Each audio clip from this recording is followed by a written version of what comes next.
Uradni, neuradni pogovor in pravila vljudnega pogovarjanja. 4. razred osnovne šole.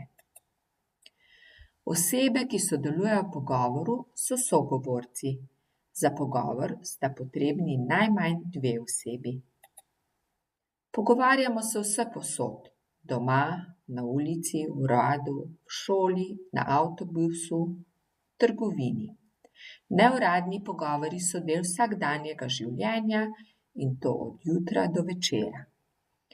Neuradni pogovor nastane, ko se med sabo pogovarjajo sorodniki, sošolci, prijatelji, vrstniki. Za neuradni pogovor je značilno tikanje.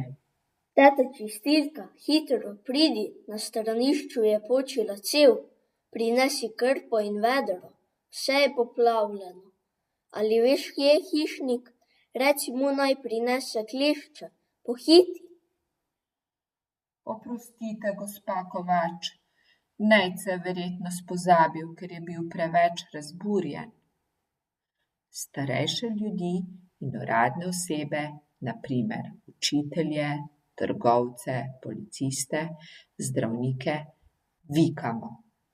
Govorimo o uradnem pogovoru. Pri pogovoru smo vedno spoštljivi. Za neuradni pogovor je značilen pozdrav. Čao, zdravo, živjo, hoj, adijo.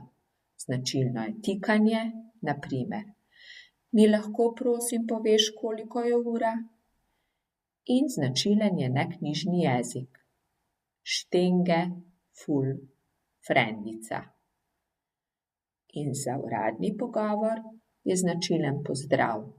Dober dan, nasvidenje, pozdravljeni, dobro jutro. Značilno je vikanje, na primer.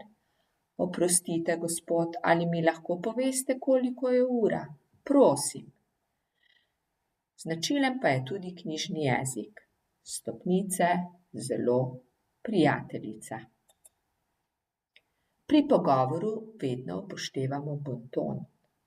To pomeni, da sogovornike poslušamo, ne segamo jim v besedo, smo prijazni, vljudni, nežaljivi, sogovornika gledamo v oči, ne kričimo in ne šepetamo. Nimamo samogovora. Razmisli.